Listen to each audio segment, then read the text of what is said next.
আসসালামু আলাইকুম। আশা করি আপনারা সবাই ভালোই আছেন। আপনারা অনেকেই কমেন্ট করছেন যে ডিপিএড সম্বন্ধে আরেকটু বিস্তারিত জানতে চাই। আপনারা অবশ্যই অবগত আছেন যে 2026 সালের ডিপ্লোমা ইন প্রাইমারি এডুকেশন প্রোগ্রামে অলরেডি ভর্তি চলতেছে এবং এইটার লাস্ট ডেট ছিল 24শে ফেব্রুয়ারি।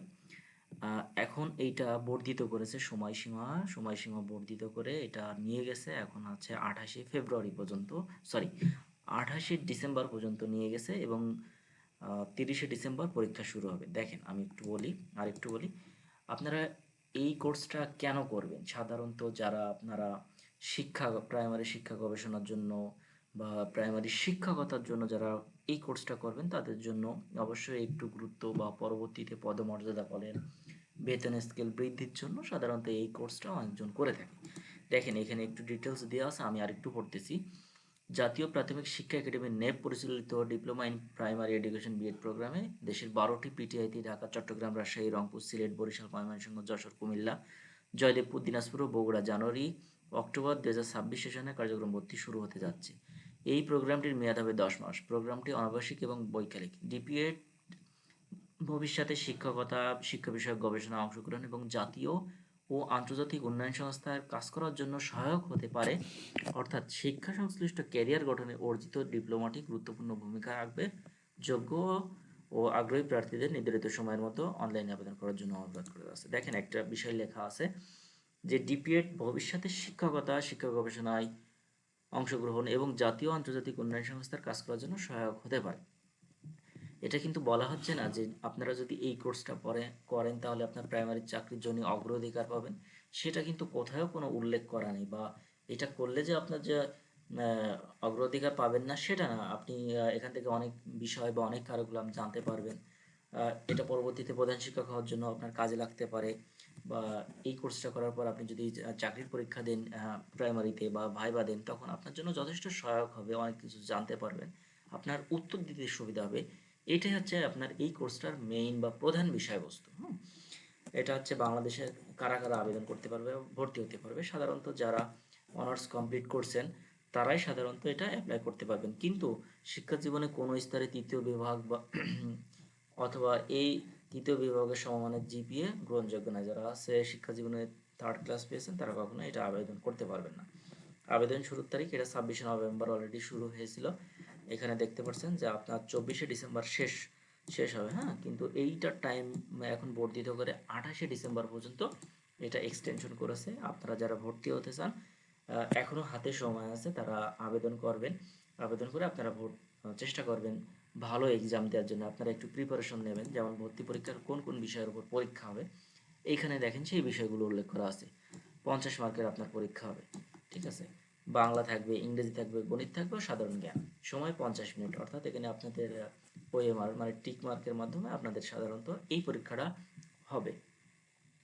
আর এইটা করার জন্য আপনার 12,000 টাকা কোর্স ফি লাগবে। দুইটা সেমিস্টার 4 মাস পর আপনাদেরকে টোটাল 6,000 টাকা করে 12,000 টাকা পরিশোধ করতে হবে এবং ক্লাস শুরু হবে 1 জানুয়ারি থেকে। এটা আপনাদের এইখানে হচ্ছে ভর্তি পরীক্ষার সময় তারিখ 24শে ডিসেম্বর পর্যন্ত ছিল, এটা এখন নিয়ে গেছে 30শে ডিসেম্বর। 30শে ডিসেম্বরে আপনাদের ভর্তি পরীক্ষা হবে। আর সরি, আবেদনের শেষ সময় ছিল 19শে ডিসেম্বর, এটা আরও 11 দিন বর্ধিত করেছে, 28শে ডিসেম্বর পর্যন্ত নিয়েছে।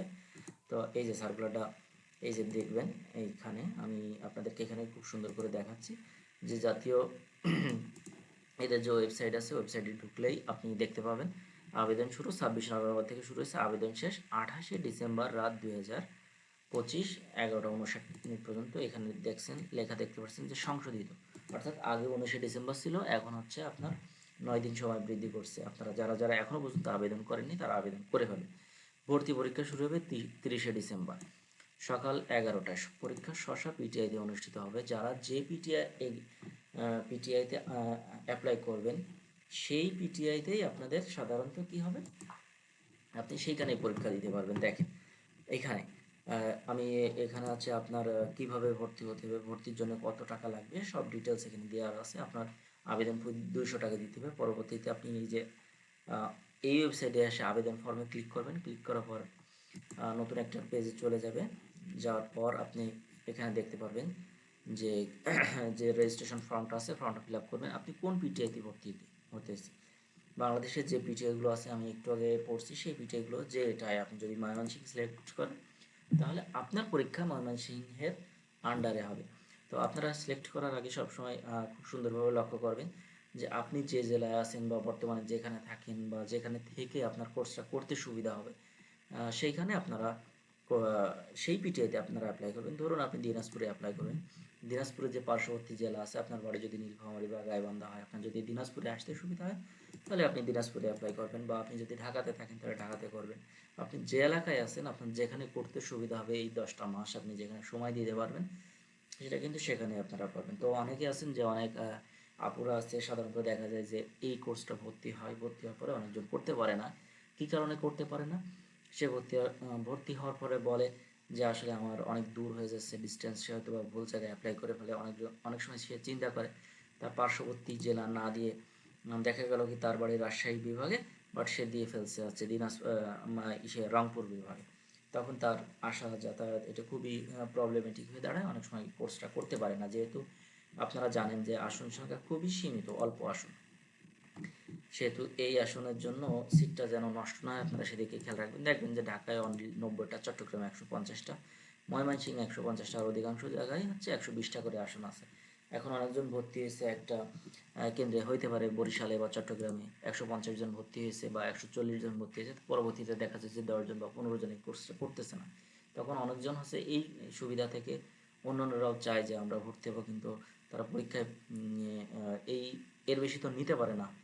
এর চেয়ে কম যখন উত্তীর্ণ হয় তখন এই যে 10 জন 15 জনের জন্য এই সিটটা খালি হয়ে যায়। এই কারণে আপনারা চেষ্টা করবেন যে এই যখন ফিল আপ করবেন, তথ্যটা ফিল আপ করার সময় আপনারা সঠিক তথ্য ফিল আপ করবেন। আর অবশ্যই যখন আবেদন করবেন, নিজে করেন বা কম্পিউটারের দোকান থেকে করেন, সঠিকভাবে করবেন। এখানে পিতার নাম, মাতার নাম, আপনার সার্টিফিকেট অনুযায়ী যেটা আছে আপনারা অবশ্যই সেটাই দেবেন। ডেট অফ বার্থ আমরা অনেক সময় ভুল করে থাকি, ন্যাশনাল আইডি নাম্বার, আপনার যে অ্যাড্রেসটা আছে, তারপরে লেখাপড়ার যে বিষয়বস্তু আছে, এসএসসি বোর্ড রোল নাম্বার, এগুলো আপনারা সঠিকভাবে ফিল আপ করবেন। যেটা ফিল আপ না করলে অনেক সময় আপনার ভুল হয়, ভুল হলে এটা খুবই একটা প্রবলেমেটিক হয়ে দাঁড়ায়। যে বিষয়গুলো এখানে দেখবেন যে রেড মার্ক করা আছে, এটা দেখে দেখে টিক দেবেন যেন ভুল না হয়। তো এটাই আজকে জানানো ছিল। তো ভালো থাকবেন, সুস্থ থাকবেন, আর যদি কোনো কিছু জানার থাকে তাহলে অবশ্যই আপনারা কমেন্ট করবেন।